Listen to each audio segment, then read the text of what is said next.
Bismillahirrahmanirrahim. Assalamualaikum warahmatullahi wabarakatuh. Di masa pandemi seperti sekarang ya, kita masih melakukan perkuliahan dengan metode daring.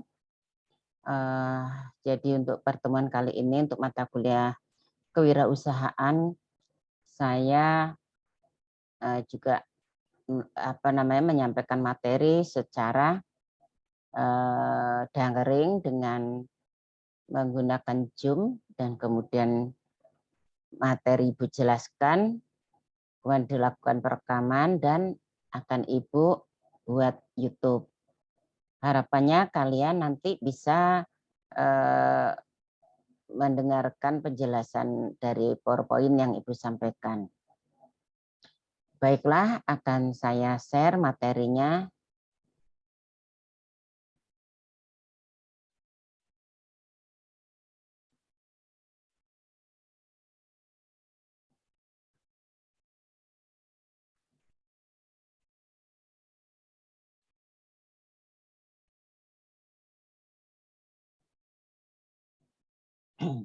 Ya,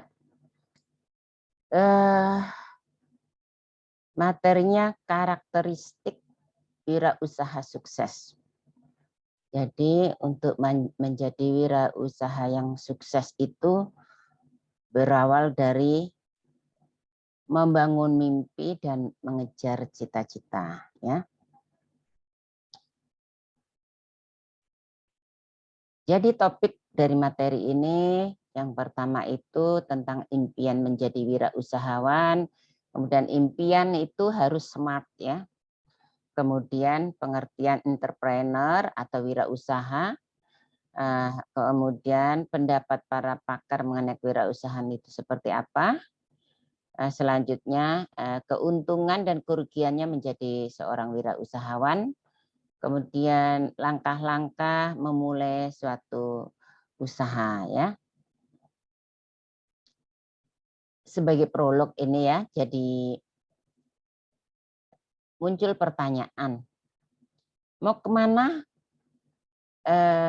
Anda setelah kuliah? Nah, mau kemana ini yang bisa menjawab hanya kalian semua ya. Jadi berdasarkan riset yang dilakukan oleh Asnadi pada tahun 2005 ya terhadap 5 perguruan tinggi negeri di Indonesia, ditemukan bahwa hampir 75% responden atau mahasiswa tidak memiliki rencana yang jelas setelah lulus. Nah, tidak memiliki rencana yang jelas mau jadi apa gitu ya. Sedang kalau untuk menjadi pegawai negeri itu kan tidak setiap tahun ada ada formasi penerimaan PNS ya kan, dan lagi untuk persaingannya juga ketat.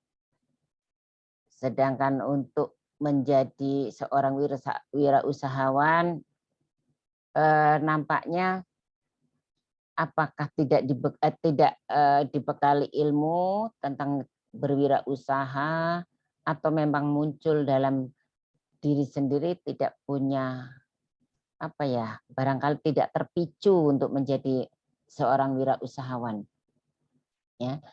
Nah, kemudian survei Angkatan Kerja Nasional atau Sakernas tahun 2010 itu mengemukakan bahwa fenomena ironis yang muncul di dunia pendidikan Indonesia, di mana semakin tinggi pendidikan seseorang ya, probabilitas atau kemungkinan menjadi pengangguran semakin tinggi. Nah, ini tentu saja sangat memprihatinkan ya, sangat menyedihkan. Semakin tinggi pendidikan seseorang malah kemungkinan untuk menjadi penganggurannya semakin tinggi. Padahal dengan pendidikan yang tinggi seharusnya mempunyai kemampuan untuk mengolah imajinasi, mengolah memanage dirinya sendiri untuk bagaimana ke depan dia harus menjadi orang sukses, kan seperti itu, karena sudah memiliki modal ya. Setidaknya tamat perguruan tinggi kan memiliki modal lebih dibanding yang tamatan SLTA ke bawah, kan seperti itu. Nah, namun dari hasil penelitian ini malah justru paling tinggi ya menjadi pengangguran. Nah, mungkin bisa jadi ini dilematis ya. Para sarjana-sarjana itu mau bekerja, lapangan kerja ini kan susah ya.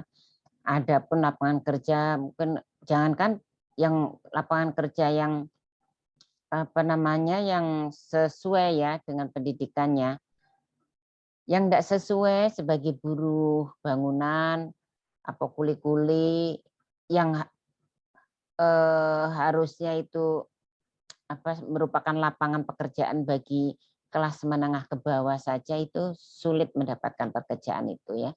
Apalagi yang pekerjaan yang sifatnya itu duduk di belakang meja ya. Nah, itu jadi sulit mendapatkan pekerjaan itu. Karena apa? Karena antara job seeker dengan job maker itu tidak sebanding ya. Jadi lebih besar job maker-nya daripada maksud saya lebih besar job seeker-nya daripada job maker. Jadi tidak bisa ini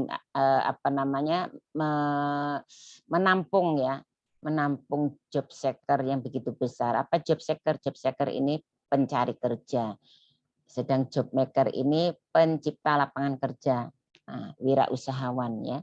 Jadi kalau para tamatan perguruan tinggi atau para sarjana itu tidak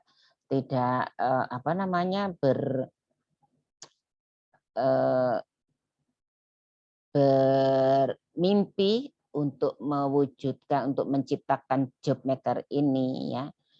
Nah, maka semakin tajam kesenjangan antara job seeker dengan job maker. Inilah yang menjadi penyebab besarnya pengangguran ya, terutama yang lulusan perguruan tinggi ya. Dan di sini kenapa lebih besar job maker, kemudian probabilitas dari pengangguran semakin tinggi ya, yang berpendidikan sarjana ya. Ini karena mereka atau para lulusan itu inginnya mencari yang aman gitu ya. Jadi daripada menjadi job maker itu harus keluar modal, berpikir dan tentu saja ada risiko ya.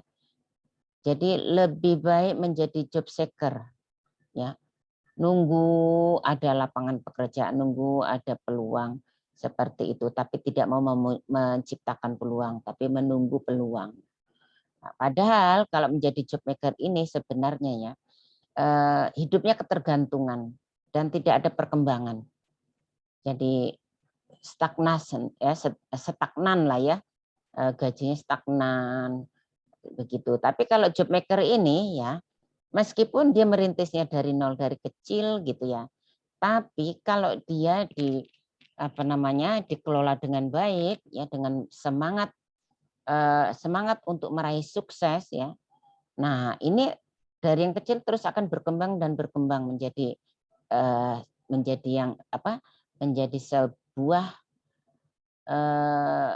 lapangan pekerjaan atau suatu usaha yang semakin membesar ya, semakin besar dan itu bermanfaat bagi orang banyak.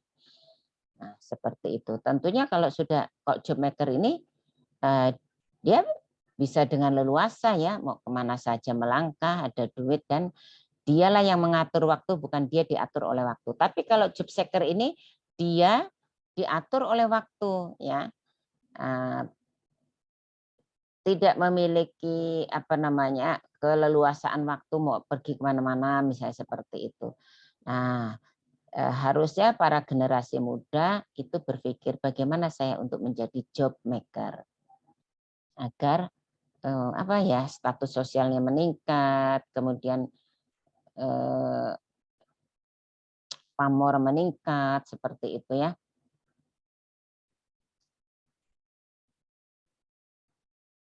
Kemudian bagaimana bisa menjadi orang yang sukses, menjadi seorang job maker ya. Oleh karenanya harus mewujudkan impian ya menjadi wirausaha. Mewujudkan impian menjadi entrepreneur ya, entrepreneur ya.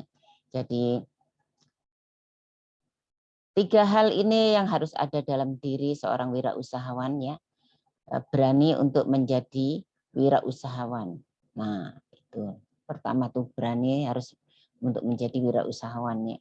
Jadi dia udah ada di bayangan dia risiko-risiko itu, tapi juga keuntungan besar, sedang risiko itu tidak diinginkan. Tapi kesuksesan dan keuntungan itu yang diinginkan dan diharapkan dan dicita-citakan. Tentunya seorang wirausahawan itu akan lebih berpeluang meraih sukses dibanding kerugian, ya. Kalau kerugian mungkin hanya salah satu eksiden, ya, tapi kemungkinan meraih sukses itu lebih tinggi karena itu yang diharapkan, yang diperjuangkan.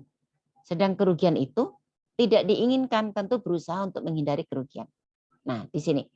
Jadi maksudnya paham kan? Untuk menjadi wirausahawan itu harus berani untuk menjadi menjadi wirausahawan itu harus berani. Ya, harus memiliki keberanian. Nah, jadi berani menatap masa depan dan berani jumping dari dari keadaan yang di bawah dengan harapan menjadi lebih tinggi, gitu ya. Nah, yang kedua menciptakan peluang usaha. Nah, ini jadi harus mampu menciptakan peluang usaha. Peluang usaha itu apa? Apa saja? Ya, jadi bisa di luar dari keahliannya atau ilmu yang dimiliki atau lebih mengembangkan lagi menciptakan peluang dari ilmu yang didapatnya. Seperti misalnya ya sanitarian. Sanitarian udah banyak itu dibekali ilmu dari teknologi tepat guna ya. Nah, selama di dalam perkuliahan itu mahasiswa itu dibekali dengan ilmu-ilmu ya teknologi tepat guna. Apa saja itu ya? Seperti pengolahan limbah, kemudian pengolahan air bersih, kemudian apalagi pengolahan sampah organik ya, kemudian menjadi sampah yang bermanfaat ya, menjadi produk yang bermanfaat ya, itu jadi pupuk kompos. Nah, terus apalagi banyak lagi ya, jadi itu salah satu beberapa peluang kalau menurut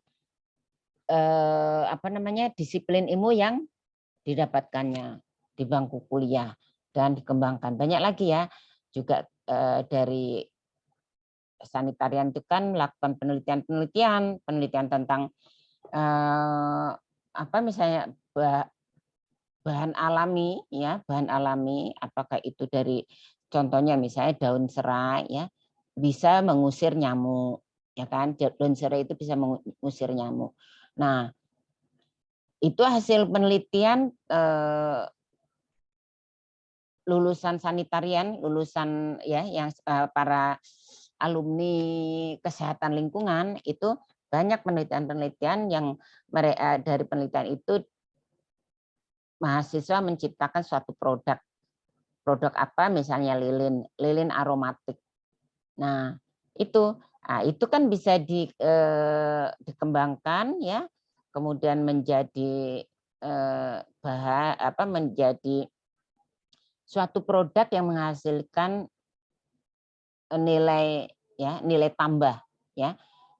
Jadi bisa menghasilkan uang. Nah, seperti itu misalnya dari kecil-kecilan dulu yang itu. Nah, nanti bagaimana pasar itu meresponnya? Apakah pasar itu bisa menerima gitu ya. Nah, ini kembali lagi kepada seorang wirausahawan itu apakah dia bisa mempromosikan ya atau mempromosikan hasil produknya. Misalnya seperti ini, lilin aromatik. Diciptakan lilin aromatik misalnya kepada konsumen dijelaskan untuk masyarakat yang di perkotaan mungkin karena sudah ada listrik ya, jadi malam hari mungkin tidak terlalu membutuhkan lilin ya. Tapi ketika listrik mati ya, maka lilin aromatik itu bisa menjadi dua fungsi ya. Misalnya ya Pak, fungsi sebagai penerangan juga sebagai pengusir karena ketika mati lampu biasanya nyamuk itu banyak ya, banyak nyamuk. Nah, seperti itu. Jadi harus bisa menciptakan peluang seperti itu ya. Nah, yang selanjutnya apa? Tidak malu untuk berwirausaha. Nah, ini modal yang sangat penting juga yang harus ditumbuhkan dalam diri seorang wirausahawan ya, seorang calon wirausahawan untuk tidak malu berwirausaha ya. Karena apa? Kenapa harus malu? Justru di luar sana orang itu akan merasa bangga dan salut jika ada orang yang ulet gitu ya, ulet untuk berwirausaha. Nah, itulah sebenarnya sesungguhnya penghasilan yang benar-benar penghasilan yang bersih ya. Jadi diridhoi oleh Allah ya, Tuhan yang Maha Esa ya. Bahkan dalam Islam nih ya, Nabi Muhammad dapat dijadikan teladan bagi kita semua. Nabi Muhammad itu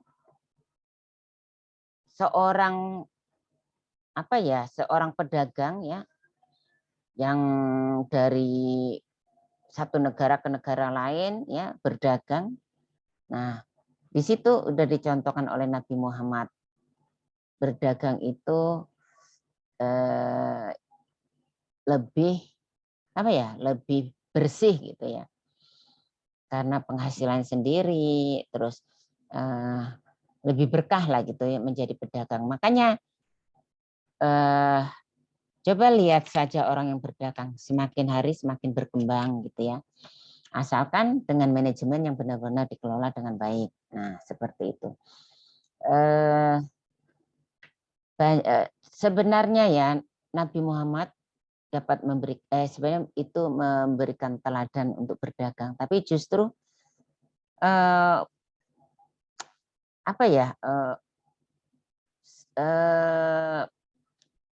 perilaku berdagang, istilah yang tepat, semangat untuk berdagang itu ya justru justru sebagian besar diwujudkan oleh orang-orang non muslim gitu ya. Mereka lah sukses gitu. Contohnya etnis Tionghoa itu kan rata-rata jadi pedagang. Mereka tuh sukses loh. Makanya kita harusnya bisa mencontoh gitu ya. Nah, padahal Nabi Muhammad itu telah memberikan teladan untuk berdagang. Nah, tapi teladan itu justru diikutin oleh mereka yang non-muslim. Nah, seperti itu. Kenapa banyak dari kalangan takut untuk berusaha, tidak mencoba? Karena yang ada dalam pikirannya itu takut merugi dulu. Ya. Nah, Jadi belum mencoba udah takut merugi. Jadi harusnya ya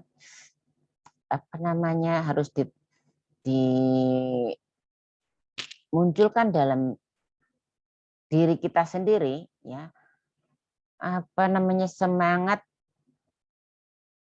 be do have ya, semangat be do have. Apa itu maksudnya be do have? Be itu kan menjadi ya. Kemudian do itu kan melakukan atau lakukanlah. Have itu memiliki. Ya. Jadi seorang wirausahawan itu harus punya mindset gini. Mindsetnya menjadi dulu, menjadi setelah menjadi kemudian melakukanlah dan memiliki. Menjadi apa di sini? Menjadi itu ada di angan-angan dulu, ya, ada di impian dulu. Oh, saya ingin menjadi wirausahawan yang sukses. Wirausahawan apa misalnya kan? Wirausahawan yang terkait dengan produk kesehatan lingkungan. Nah, lalu lakukanlah gitu ya. Jadi kalau udah ada memiliki ide-ide, memiliki impian tuh lakukan. Jadi untuk mewujudkan sesuatu yang akhirnya kita miliki gitu ya. Mewujudkan apa yang ingin kita miliki, apa kesuksesan seperti itu ya. Jadi be do have ini konsep ya, suatu konsep yang terdapat di dalam buku One Minute Millionaire ya. Jadi kalau kita ya biasa mendengar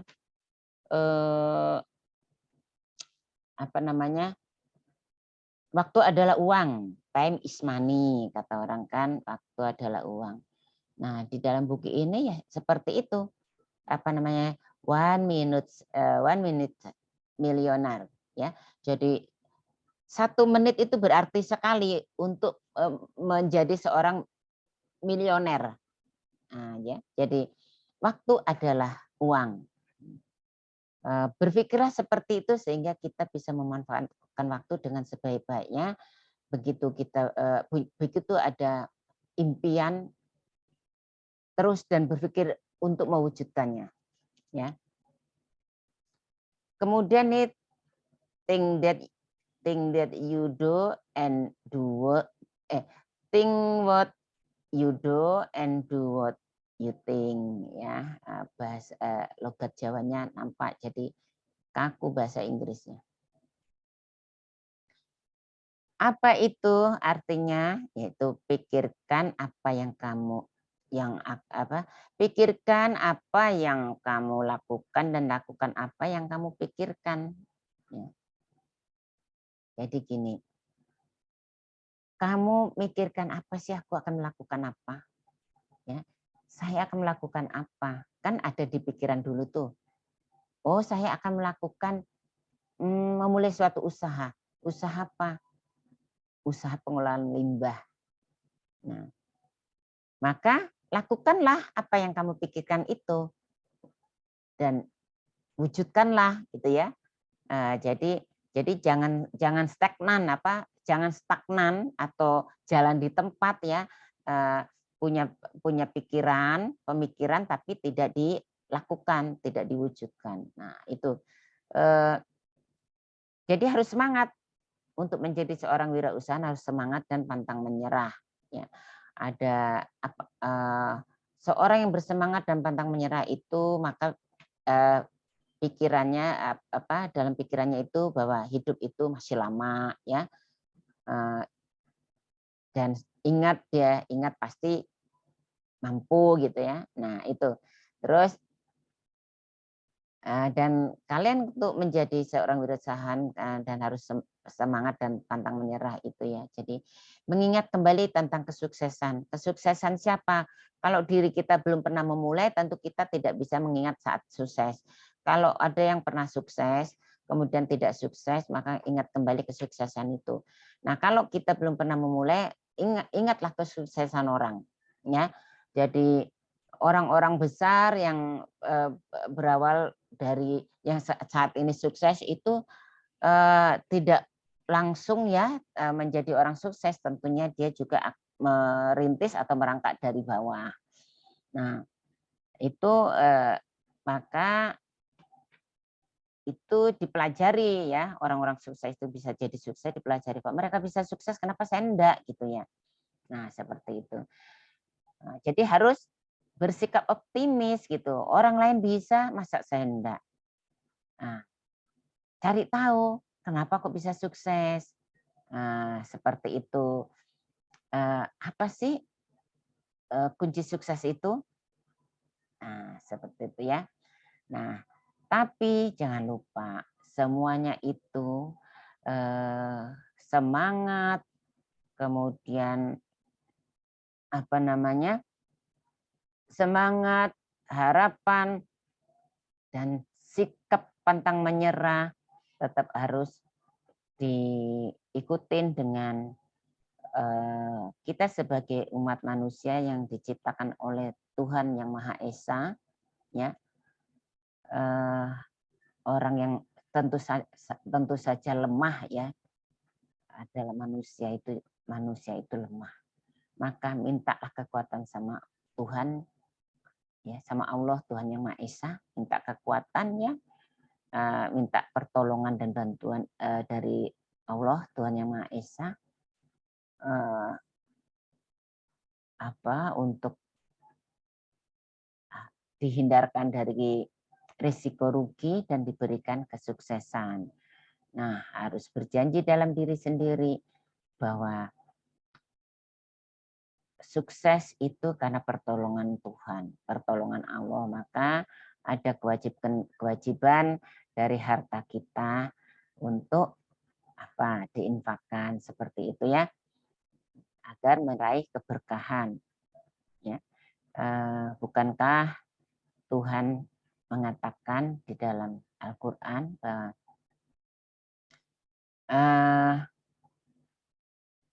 jika kamu intinya seperti ini, jika kamu mensedekahkan hartamu maka akan ditambahkan. Nah, seperti itu. Juga harus tetap bersyukur ya. Seberapapun keberhasilannya, kesuksesannya juga harus tetap bersyukur karena Allah Tuhan yang Maha Esa juga mengatakan bersyukurlah kamu karena akan saya tambahkan nikmatmu. Nah, intinya seperti itu. Persisnya Ibu enggak bisa ingat persisnya seperti apa, tapi intinya seperti itu bahwa kita sebagai umat manusia ciptaan Allah Tuhan yang Maha Esa harus tetap bersyukur dalam kondisi apapun, sekecil apapun ya. Meskipun makan juga harus bersyukur, selesai makan berucap syukur, maka akan ditambah nikmatnya sama Allah Tuhan yang Maha Esa.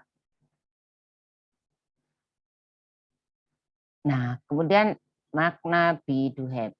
Makna be do have itu be ya, tadi kan apa, be kan menjadi ya. Nah, be itu menjadi. Saya ingin menjadi owner pengolah limbah misalnya. Maka barulah saya melakukan hal-hal yang mendukung saya menjadi ahli pengolah limbah. Ya, jadi kan be itu menjadi. Angan-angan nih ingin menjadi, ya kan? Ingin menjadi apa? Menjadi owner. Owner apa? Owner dari usaha pengolah limbah. Udah ada nih dalam pikiran nih, angan-angan itu untuk menjadi. Nah, maka ya lakukan, ya, lakukan, lakukan. Lakukan hal-hal yang mendukung saya untuk menjadi pengolah limbah. Itu apa?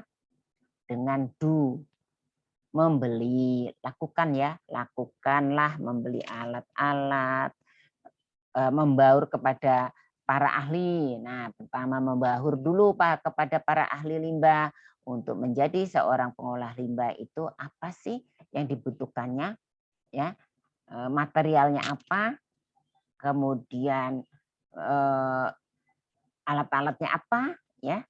Nah, kemudian setelah itu barulah lakukanlah untuk membeli peralatan dan terus lakukanlah untuk mengembangkan kemampuan, keahlian dengan berdiskusi ya terhadap para ahli ya.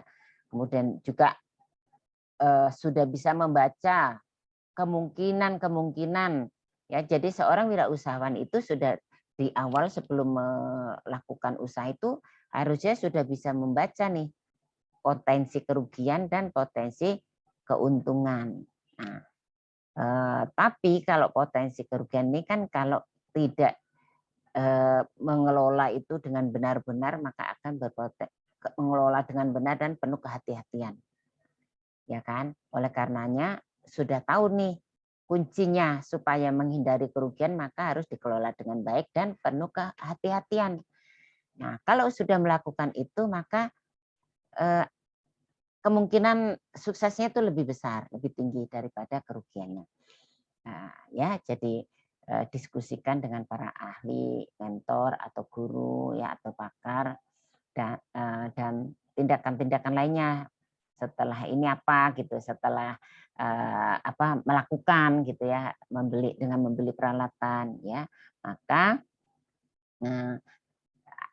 setelah melakukan ini akhirnya akan memiliki ya have ya have akan memiliki apa yang diangan-angankan dari awal dari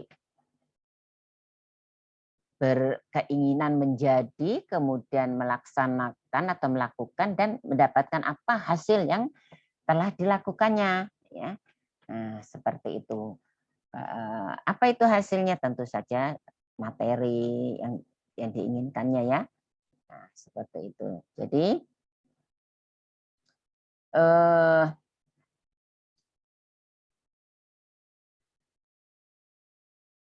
be do have itu ya, jadi konsep be do have adalah pemikiran untuk menjadi sukses ya.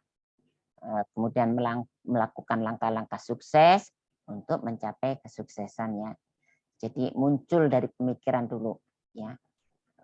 Pemikiran menjadi orang sukses, kemudian melakukan langkah-langkahnya untuk menjadi orang sukses. Selanjutnya memetik hasil ya, memanen hasilnya seperti itu.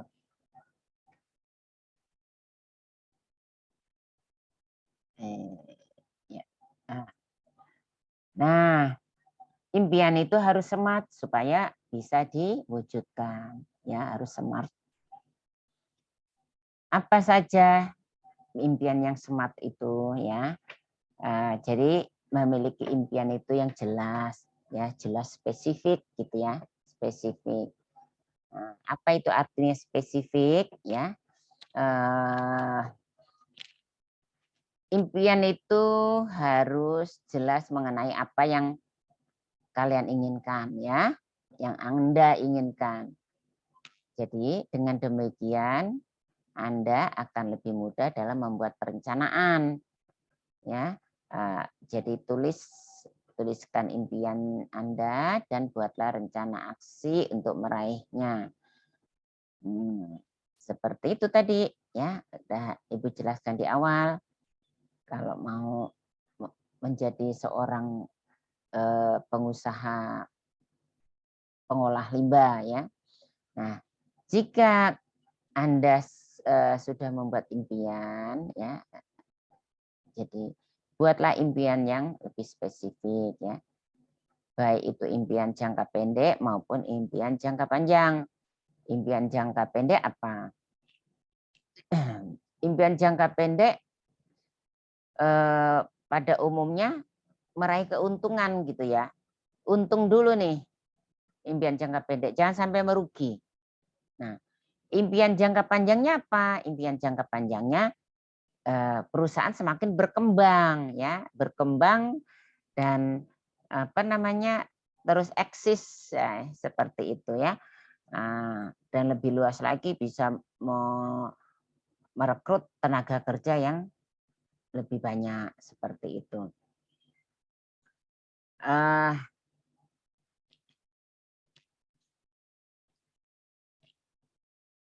Jadi apalagi ya yang bisa dicontohkan? Jadi impian itu harus jelas spesifik ya, tidak sulit dalam meraihnya ya. Karena secara tidak disadari pikiran bawah sadar kita tidak tertarik untuk meraihnya karena membingungkan gitu ya. Nah,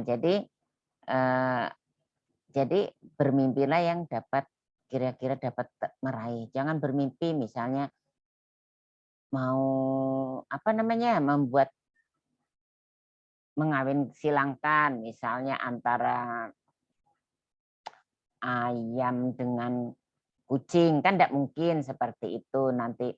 Nah itu kan salah satu contoh misalnya impian yang tidak mungkin akan terwujud gitu ya. Tapi kalau yang lain tentunya akan bisa diwujudkan.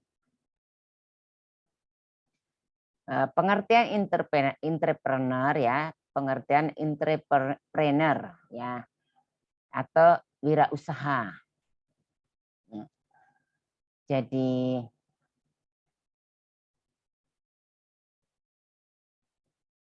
entrepreneur itu adalah seorang apa nih ya, seorang yang mampu menciptakan suatu peluang usaha atau seorang pengusaha lah seperti itu ya.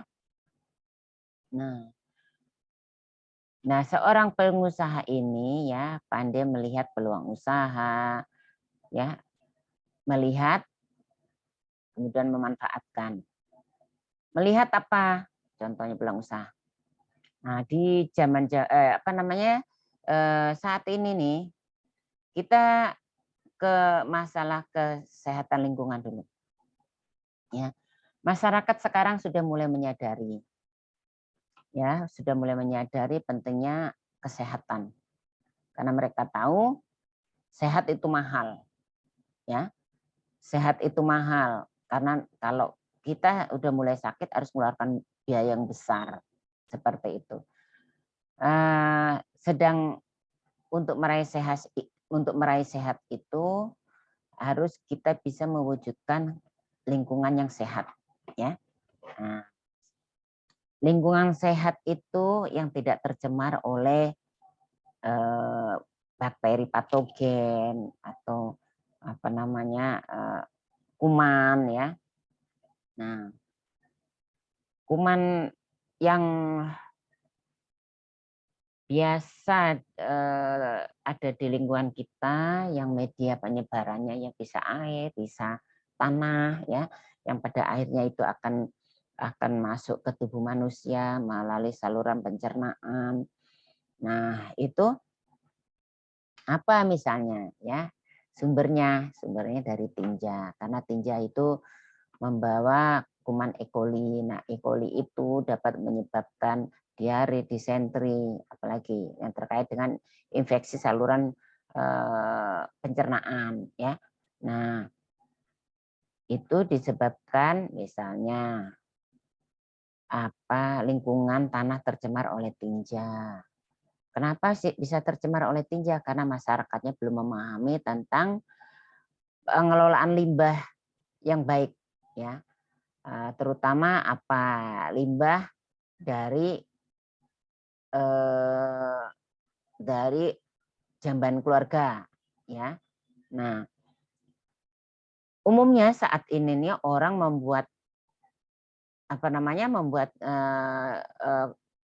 septic tank penampungan tinja itu kan hanya satu saja penampungan tinja ya. Jadi akibatnya apa?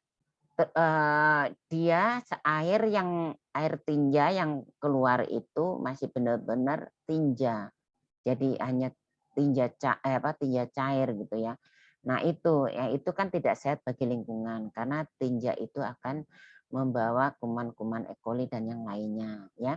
Dan itu akan jika memapar manusia maka akan menyebabkan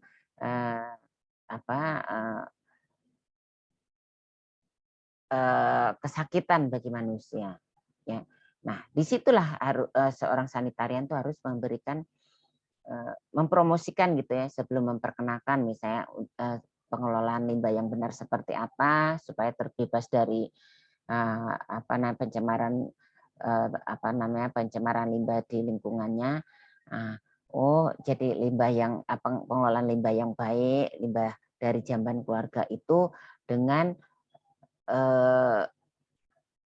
ada tangki septik sebagai penampungan tinja dan ada tangki yang digunakan untuk sumur resapan yang kemudian dari tangki penampungan tinja ke sumur resapan itu dipasanglah peralon model T, kemudian yang sumur resapan ini dikasih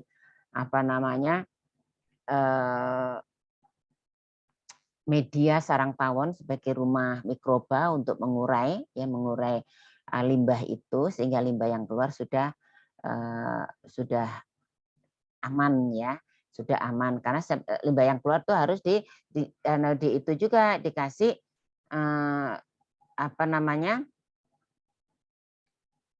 dikasih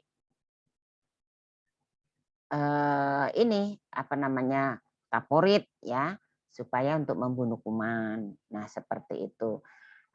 Jadi aman, cairan yang keluar itu sudah aman. Nah itu kan tidak semua masyarakat umum itu memahami ya.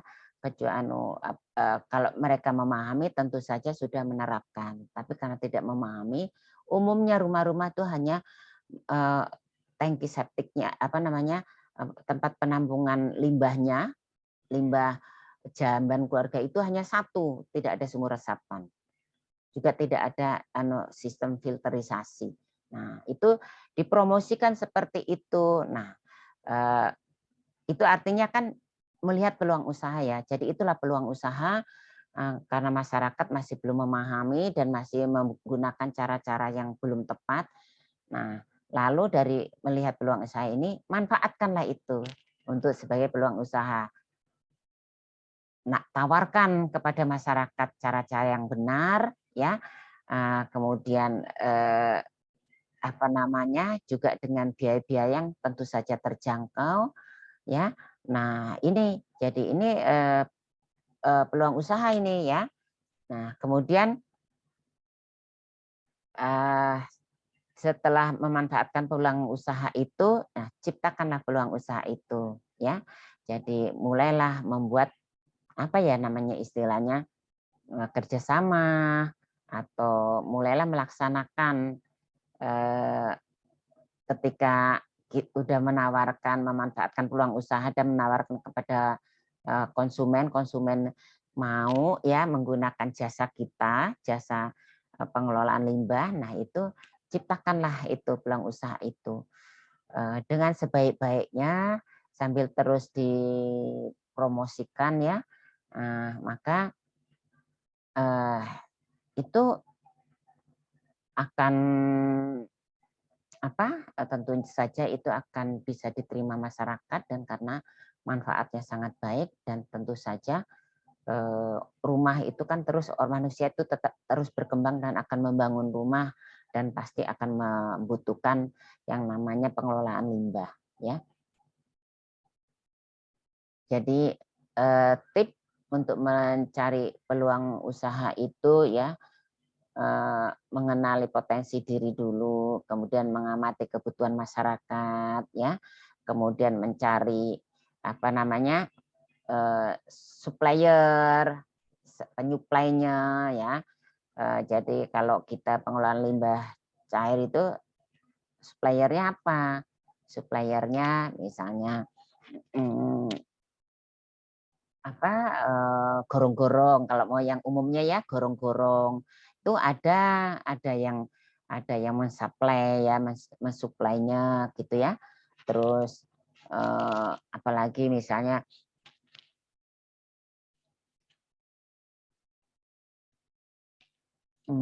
kemudian ya yang lain ya, kemudian modal, misalnya perlu modal atau diskusi sama teman gitu atau bergabung dengan komunitas. Nah, itu ya. Jadi saya ingat nih,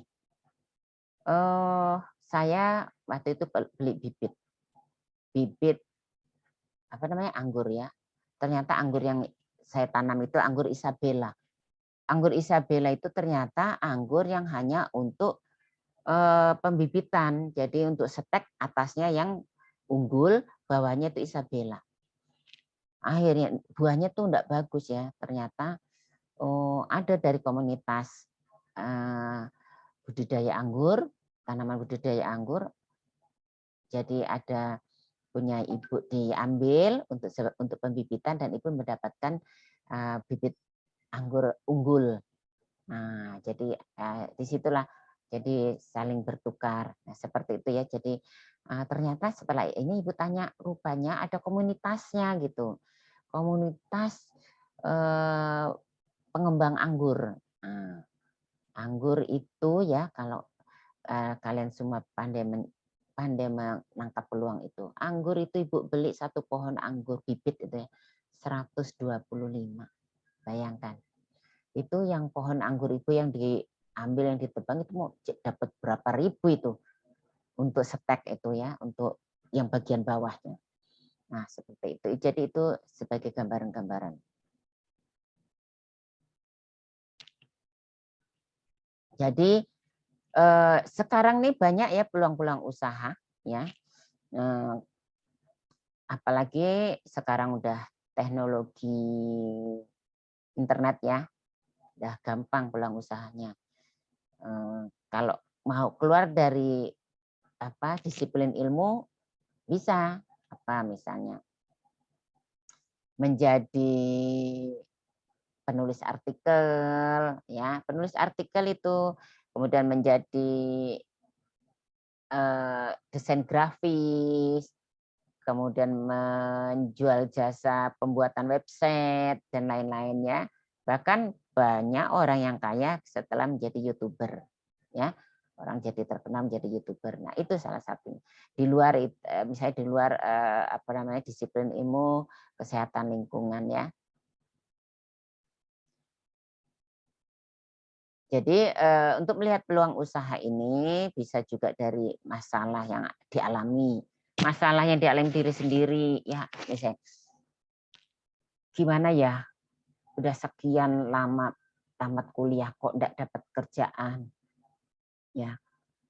Cari kerja susah. Untuk berkompetisi ketika ada formasi untuk menjadi pegawai negeri itu persaingan sangat ketat ya. Gagal lagi dan ada batasan usia lagi. Kok udah usia 35 tahun enggak bisa ikut tes CPNS. Nah, maka dari masalah yang dialami itu muncul, daripada saya menyia-nyiakan waktu, lebih baik mencoba untuk berusaha. Nah, seperti itu. Biasanya muncul dari situ. Jadi muncul peluang usaha itu muncul dari ide yang ada dari masalah yang dialami. Kemudian juga ide dari keahlian. Nah, ide dari keahlian karena memiliki kemampuan tadi ya dalam mengolah limbah, kemudian mengolah air bersih. Nah, apalagi sekarang kan di daerah-daerah itu kan tidak ada PDAM. Nah, itu membutuhkan sumur bor, pengolahan air bersih. Nah, itu. Jadi keahlian yang diperoleh di bangku kuliah itu bisa diterapkan ya, diaplikasikan. Kemudian juga bisa peluang usaha itu bisa dari hobi. Apa sih hobinya? Misalnya kayak saya ini hobinya apa? Saya sebenarnya hobinya itu jualan gitu ya. Nah, saya sebenarnya hobinya jualan. Nah, jualan apa? Karena kuliner ya, suka membuat makanan gitu ya. Makanan-makanan yang ya. Tapi inginnya seperti itu. Itu dari hobi bisa ya. Kemudian juga atau mungkin dari hobi menjahit, punya keahlian menjahit. Banyak peluang yang bisa dimunculkan sekarang misalnya banyak orang udah banyak menyadari perlunya menutup aurat dengan jilbab, dan jilbab itu sudah yang bermodel-model ya, yang stylenya tuh bagus-bagus, yang unik-unik. Nah itu maka dari situ hobi membuat kerudung, jilbab misalnya, membuat jilbab dan dipatenkan produknya sendiri, misalnya produk Japa. Nah, kemudian cara melihat peluang usaha yang berasal dari luar diri kita. Ya, misalnya apa? Bertemu dengan banyak orang. Nah, jadi kalau bertemu dengan banyak orang maka banyak masukan-masukan, ide-ide yang muncul. Kemudian selain itu juga tadi seperti yang saya ceritakan juga tadi ya. Jadi melihat meneladani pembisnis yang lain yang sukses gitu ya. Kemudian juga mengamati problem lingkungan ya, problem lingkungan. Misalnya, aduh ini kok limbah sampah di pasar itu banyak sekali ya. Kalau padahal itu sampah bisa diolah, sangat disayangkan kalau seandainya sampah itu dibuang justru akan menimbulkan bau yang tidak sedap dan lebih parah lagi akan membawa kuman-kuman ya, jadi menyuburkan kuman-kuman. Nah itu maka limbah organik pasar itu dari sampah sayuran misalnya itu bisa dikelola apa dibuat pupuk kompos. Nah seperti itu ya. Nah, sudah jelaskan. Nah lalu pendapat para pakar mengenai kewirausahaan. Jadi sikap mental, pandangan, wawasan ya. Nah itu harus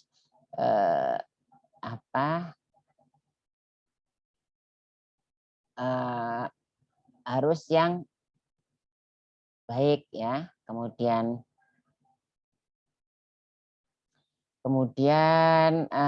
harus memiliki kreativitas, itu yang penting. Kalau tidak memiliki kreativitas susah. Kemudian berani menciptakan sesuatu yang baru atau berbeda ya. Kalau ada yang lama boleh diinovasi, kalau mau menciptakan yang baru atau berbeda juga itu lebih bagus ya. Kalau misalnya kuliner, umumnya sekarang kan bakso kan bulat, baksonya itu bulat, terus daging gitu ya. Cobalah membuat bakso yang lain. Bakso apa? Bakso yang luarnya mungkin sayur ya, sayur, dalamnya tuh bakso. Nah seperti itu. Pasti itu akan menarik ya. Kemudian pengertian wirausaha menurut para ahli ya ini. Jadi menurut Richard Cantillon itu udah sangat tua sekali ya, 1975. Tapi karena ahli masih digunakan ya pendapatnya. Nah, bahwa wirausaha itu ada seorang penemu dan individu yang membangun sesuatu yang unik dan baru. Nah, kemudian menurut Stan and John ya, ini wirausaha adalah orang yang mengelola, mengorganisasikan dan berani menanggung segala risiko untuk menciptakan peluang usaha dan usaha baru. Nah, kemudian menurut Mas'ud dan Mahmud, tentunya orang Indonesia nih, namanya nama Indonesia ya. Jadi wirausaha adalah seorang inovator yang mampu mengubah kesempatan menjadi sebuah ide ya, yang bisa dijual dalam memberikan nilai tambah melalui upaya, waktu, biaya, serta kecakapan dengan tujuan yang mendapatkan keuntungan. Seperti yang dijelaskan tadi ya, seorang inovator ya yang mampu mengubah kesempatan tadi kan, kesempatan untuk memberikan penawaran produk pengelolaan limbah. Nah, itu jadi itu harus diwujudkan untuk mendapatkan keuntungan. Lalu keuntungan dan kerugian seorang wirausahawan. Ya, Jadi ada ini keuntungan dan kerugian dan tentu saja sudah ada di pikiran setiap orang yang ingin melakukan usaha, melaksanakan merencanakan suatu usaha ya. Jadi keuntungannya apa? Jadi otonom, yang jelasnya otonom. Mau ngapain aja, kita sebagai owner ya, mau tidur misalnya sudah menjadi wirausahaan sukses kan sudah ada karyawan ya, itu yang akan menangani. Jadi kita bisa misalnya untuk refreshing aja setelah berpikir sekian berhari-hari mau jalan-jalan, mau kemana-mana gitu ya. Nah itu dengan enaknya, seperti yang di awal saya jelaskan. Kemudian juga kontrol finansial, pengawasan keuangan ya. Nah, ini kontrol lebih gampang ya karena sifatnya otonom, mandiri, tidak ada di intervensi sama pemerintah atau apa gitu ya. Karena sebagai pemimpin juga sebagai owner, pemilik. Kemudian memiliki legitimasi moral yang kuat. Jadi ini lebih diakui ya, dihormati, dipercaya kayak gitu ya. Nah, kerugiannya juga ada selain keuntungannya. Kerugiannya itu pengorbanan personal ya. Tentunya ini lebih banyak dari awal-awal secara pribadi memang harus mengorbankan waktunya, waktu, pikiran dan tentu saja keuangan ya untuk untuk mewujudkan sebuah usaha ya. Kemudian juga beban tanggung jawab, kecilnya margin. Nah ya, jadi ini kerugiannya itu kecilnya margin ini yang harus juga dipikirkan untuk menghindari ini ya. Jadi margin itu apa sih? Margin itu istilahnya untuk menyebutkan selisih antara keuntungan dan omset ya, antara keuntungan dan omset dalam suatu bisnis berbentuk persentase biasanya. Jadi dalam bentuk persentase bukan biasanya ya. Jadi dalam dunia bisnis itu ya, margin sering dikaitkan juga dengan istilah profit atau keuntungan ya. Alasan adanya istilah profit margin atau selisih keuntungan ya. Jadi ada yaitu pengertian seperti itu. Jadi tujuannya apa sih untuk menghitung margin misalnya ya, kecilnya margin. Biasanya ini kan kerugian karena kecilnya margin. Jadi harus ketahui itu gimana cara menghitungnya supaya tidak mengalami kerugian ya. Jadi jadi perusahaan itu harus mengetahui gimana cara perhitungannya gitu ya. Terlalu luas sebenarnya ilmu untuk ini ya, kewirausahaan. Jadi selanjutnya, langkah-langkah memulai wirausaha. Langkah-langkahnya itu pilih bidang usahanya dulu. Apa bidang usahanya? Bidang usaha kuliner, bidang usaha bidang usaha sanitasi atau bidang usaha jasa ya.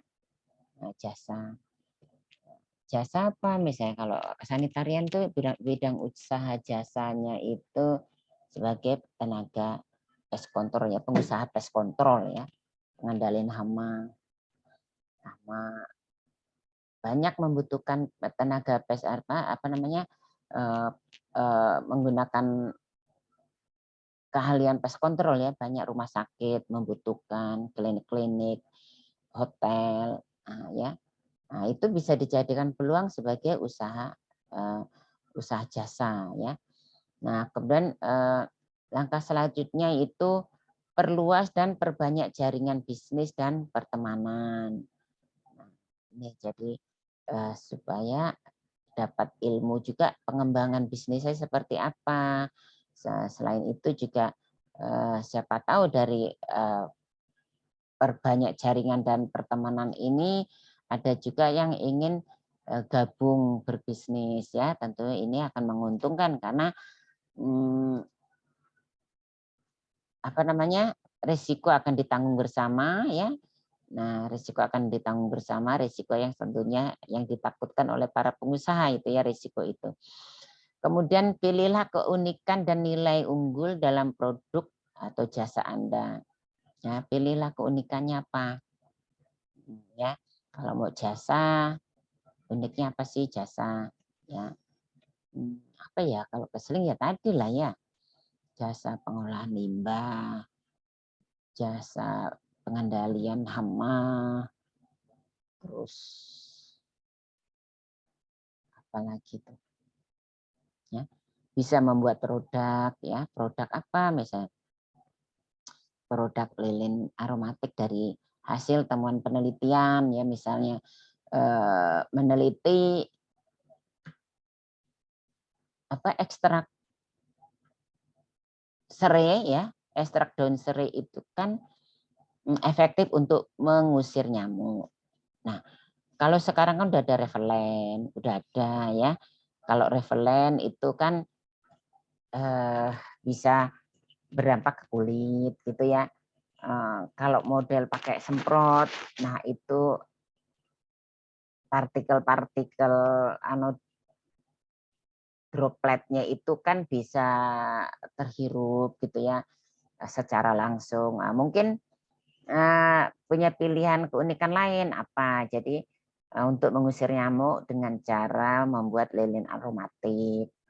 Nah, lilin aromatik tentunya perlu dipromosikan di apa ya, ya dipromosikan kepada calon konsumen bahwa memang kalau di kota ini sudah ada penerangan listrik ya, tapi ketika lampu mati kan perlu penerangan pengganti listrik dan biasanya lampu mati itu nyamuk pun banyak ya, nyamuk pun ngeong-ngeong gitu ya kan, ngejar-ngejar kita. Nah, jadi apa namanya, promosikan, kenalkan lilin aromatik untuk persiapan kalau misalnya terjadi mati lampu. Ya biasa bulan puasa itu sering benar mati lampu, Ibu juga heran.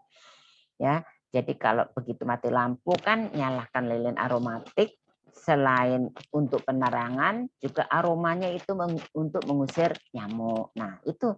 Jadi itu kan keunikan itu, ya. Keunikan.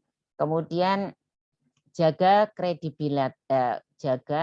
kredibilitas dan brand image ya. Jadi kalau kita sudah punya image ya, harus dijaga itu.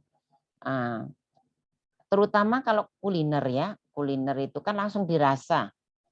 Ya, jangan sampai seperti contoh yang mungkin Ibu udah pernah jelaskan, contohkan apa belum ya?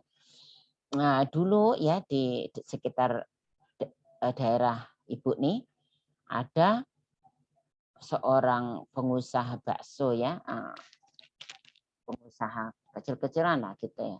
Dia menyewa kios untuk usaha bakso itu namanya bakso larisnya. Jadi Ibu pun jadi pelanggan tetap di situ.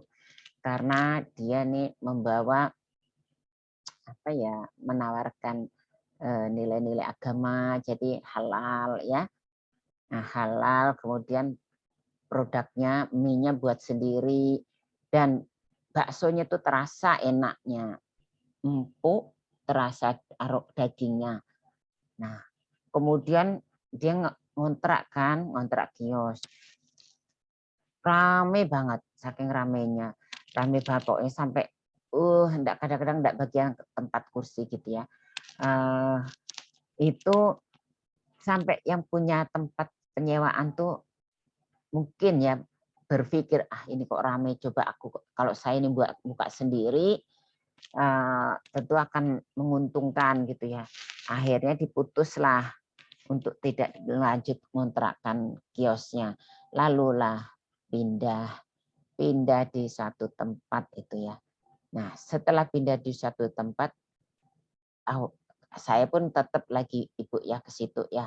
Ibu ngejar karena ibu udah jadi pelanggan gitu, udah enak, udah merasakan enak gitu kan. Nah, terus sampai akhirnya dia mampu membeli ruko ya, ruko 2 tingkat gitu, karena keberhasilan suksesnya. Nah, teruslah ibu tuh masih jadi pelanggan setia. Tapi seiring dengan berjalannya waktu, kok ibu mulai merasakan nggak enak baksonya, keras, asin, cara mencampurkan bumbu-bumbunya tuh mungkin kebanyakan garam kali, padahal kuah baksonya sendiri sudah asin. Jadi nggak enak, terasa asin. Nah, ketika ibu memberikan masukan, sepertinya tidak suka, gitu ya. Sepertinya tidak suka. Terus akhirnya kan tidak suka kelihatan tuh dari raut wajahnya. Padahal kan sebenarnya masukan dari konsumen itu sangat berarti sekali. Sedang kita untuk memulai suatu usaha itu harusnya melalui penelitian. Penelitian dari mana? Dari uji coba, memberikan sampel kepada konsumen, rasanya seperti apa. Setelah kita kasih gratis, kemudian kita tanya wawancara, rasanya seperti apa, kemudian apa yang kurang. Nah, kan seperti itu. Nah, itu memerlukan modal kan, memerlukan modal, harus memberikan gratis. Nah, ini ketika ada konsumen udah komplain, memberikan masukan, oh ini kok rasanya seperti ini, harusnya itu dijadikan bahan untuk perbaikan. Tapi yang terjadi malah tidak merespon dengan baik, malah menunjukkan wajah yang tidak nyaman gitu ya, wajah yang kecut. Nah, itu udah ada di feeling ibu, wah ini enggak bakal bisa berlanjut kayak gini kayak modelnya. Terus tapi ibu masih ke situ lagi, masih juga enggak enak, keras bakso, masih enggak ada perubahan gitu ya. Karena ibu lihat semakin ke ini, semakin dia diserahkan kepada karyawan semua. Jadi tidak ada pengelolaan dari pemilik, owner itu tidak muncul di situ. Diserahkan semua sama karyawan. Sedang karyawannya itu masih anak-anak gitu ya. Jadi masih anak-anak itu kan masih belum punya rasa tanggung jawab gitu. Dan akhirnya ibu tidak lagi berlangganan. Begitu ibu melihatnya saat ini udah bangkrut itu usaha baksonya. Nah, udah bangkrut, udah tutup, bayangkan. Jadi ini untuk pelajaran kalian semua. Kalau kalian memiliki usaha kuliner atau usaha apapun, kalau konsumen komplain, memberikan masukan, itu harus mengucapkan terima kasih sudah memberikan masukan dan saran katanya. Dan masukan dan saran itu sangat berharga bagi kami. Harusnya seperti itu gitu ya. Karena bagaimanapun konsumen itu adalah raja bagi pedagang ya. Jadi kita harus bersikap bagus, apalagi kalau dia memberikan masukan, wah itu harus sangat dihargai sekali, direspon sekali gitu ya. Nah, seperti itu. Nah, lalu membangun ide bisnis dengan impian ya. Impian ya. Jadi bayangin impian itu bagaimana, bayangin kenikmatannya akan kita. Temanya sekarang kan tentang impian kan ya. Mengejar membangun mimpi, mengejar cita-cita kan. Nah, jadi mulailah mewujudkan mimpi, lakukan riset baik melalui internet atau kenyataan sehari-hari. Nah, ya kan, melakukan riset gitu. Coba-coba dulu mau buka usaha bakso apa? Campur sayur, bakso sayur misalnya apa? Bakso yang dagingnya dimasukin di dalam pare ya. Nanti kan ada bakso kok agak pahit-pahit kan unik gitu ya. Nah, seperti itu. Nah, karena baru riset tak usah banyak-banyak dulu, uji coba kan. Nah, kira-kira disukai enggak konsumen? Pertama mungkin digratiskan dulu. Kalau konsumen bilang, oh enak ini, boleh dilanjut. Nah, seperti kalau takut merugi, maka produksinya jangan banyak-banyak dulu gitu. Nah, kemudian tuliskan dan rancang strategi yang akan dijalankan. Nah, itu strateginya apa. Kemudian tuliskan faktor pengungkit. Ya. Jadi kalau mau membuat suatu rencana usaha, kira-kira apa sih faktor pengungkit yang bisa membuat usaha kita bisa berjalan, ya. Misalnya OPM, ya. OPM. Jadi bukan organisasi Papua Merdeka nih ya, tapi Other People Money, ya. Other People Money. Apa other people money ini? Jadi menggunakan uangnya orang lain. Nah, ya. Jadi ini OPM ini ya bisa diterapkan untuk bisnis skala UMKM, ya. Dari UMKM menjadi skala besar ya bisa ya. Jadi ini merupakan strategi pembiayaan ya. Jadi strategi yang dijalankan ini strategi pembiayaan ini OPM ya. Jadi contoh UPM itu apa misalnya? Toko-toko retail ya yang memiliki omset tidak begitu besar ya, namun bisa membangun atau memperbesar tokonya dengan misalnya meminjam modal atau meminjam dana dari bank atau dari mana? Dari saudara dari bank gitu ya. Kemudian bisa juga ya dari saudara, kemudian atau dari rekan gitu ya, teman. Kemudian selain OPM, OP. Apa itu OP? Nah, OP itu Other People Experience ya, experience. Jadi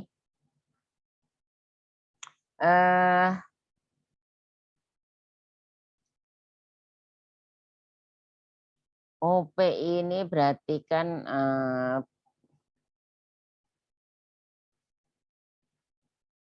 jadi ini berdasarkan pengalaman ya, bidang ya yang biasanya itu dasarnya dari pengalaman, misalnya bekerja untuk memulai usaha itu dari pengalaman ya, bekerja atau misalnya pengalaman itu dari pengalaman bekerja atau magang terlebih dahulu pada bidang yang sesuai dengan minat usaha. Nah, itu Ibu akan memberikan contoh juga nih ya. Ibu membeli ketika membangun kos-kosan itu kan membeli material untuk kos-kosan ya, keramik dan sebagainya itu ya di toko bangunan toko bangunannya Anda usah Ibu sebutkan. Nah, itu tokonya besar dan dia bercerita sama Ibu sebelum memiliki toko bangunan yang besar itu, dia ternyata dulu jadi kulinya sebuah toko bangunan. Nah, menjadi kuli itu ya. Nah, tapi ya akhirnya dia juga belajar dari keberhasilan kesuksesan itu. Nah, ini jadi dia mendapatkan ilmunya dari situ ya, dari magang kerja ya. Nah, ada juga nih Ibu jahit baju ya. Ibu jahit baju kemudian awalnya tadi penjahit itu cuma suami istri gitu ya. Sekarang jadi banyak gitu. Karyawannya udah banyak. Ibu tanya, "Banyak udah karyawannya?" Dia bilang gitu. Iya itu katanya, dia tuh belajar katanya. Belajar dia magang dulu ya katanya. Magang tapi enggak saya gaji katanya. Enggak saya gaji, nanti kalau udah dia mempunyai keahlian, saya nilai dia udah bagus cara jahitnya, baru nanti dia saya pekerjakan di sini baru saya gaji. Nah, itu kan berarti keuntungan tuh magang dulu. Ada tuh tukang jahit. Nah, jadi ada berapa 6 orang gitu ya, dia magang. Bayangkan kalau dia kursus ya, kursus jahit udah berapa dia yang harus dikeluarkan untuk kursus jahit ya. Nah, tapi ini magang ya, magang dengan gratis ya. Dapat ilmu gitu ya. Nah, itu. Kemudian juga misalnya OP itu bisa mengajak orang lain yang sudah berpengalaman ya, yang sudah berpengalaman. Kemudian Nah, juga menggali ilmu pengetahuan sebanyak mungkin dari orang yang sudah berpengalaman ya. Lalu apa uh, other people idea ya. Idea OPI ya. Nah, apa itu OPI ya? OPI itu untuk memulai usaha, menciptakan ide usaha itu ya dari apa ya?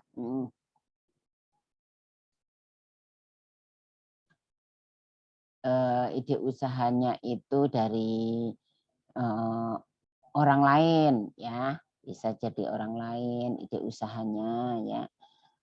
Kemudian kita yang menerapkannya. Nah, kemudian orang lain mungkin dia kan punya ide tapi tidak punya modal. Nah, sementara kita punya modal tapi orang lain kita tidak punya ide, maka kita bisa menggunakan OP itu ya. Kemudian OPT ya, other paper time. Ya, jadi nah ini yang biasa kita bahas tadi udah Ibu sebutkan ya, time is money ya. Nah, jadi waktu adalah uang ya, jadi merupakan aset ya. Jadi, nah itu oleh karena harus dikelola secara maksimum ya, optimum, dikelola dengan optimum ya. Jadi kemudian apalagi OPW, OPW itu other people work ya. Jadi di sini ya sangat banyak ya orang sukses dari pekerjaan yang sebenarnya milik orang lain. Nah, jadi keahlian mereka untuk membantu dan memberikan nilai tambah atas pekerjaan orang lain, misalnya akan dihargai dengan nominal yang tinggi. Nah, pada umumnya ya orang yang memiliki tipe ini bersifat kreatif. Nah, jadi dia meraih sukses itu karena dari pekerjaan orang lain ya. Apa ya contohnya misalnya? Nah, kalian nanti bisa mencari contoh ya. Kemudian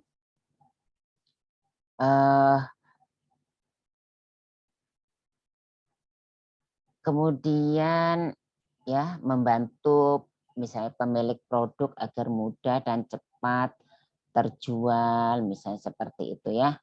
Jadi ini ada berapa? 1, 2, 3, 4, 5. Nanti bisa dibikin tugas. Oke? Thank you. Jadi tugasnya ini silakan kelompok 1, 2, 3, 4, 5. Ada berapa kelompok kalian? 4 atau 5 ya? Kalau seandainya kalian ada 5 kelompok, kalau ada 6 kelompok, bikin aja menjadi 5 kelompok, terserah ya. Jadi tugasnya kalian mencari seperti yang Ibu jelaskan. Contoh-contohnya OPM itu apa? OP itu apa? Contoh real nyata gitu ya, bentuk usahanya. Kemudian OP itu yang seperti apa? OPT itu yang seperti apa? OPW itu seperti apa? Ya, jadi ini tugas ya. Jadi ini tugas, nanti kalian laksanakan. Baik, terima kasih. Sampai di sini saja. Wassalamualaikum warahmatullahi wabarakatuh.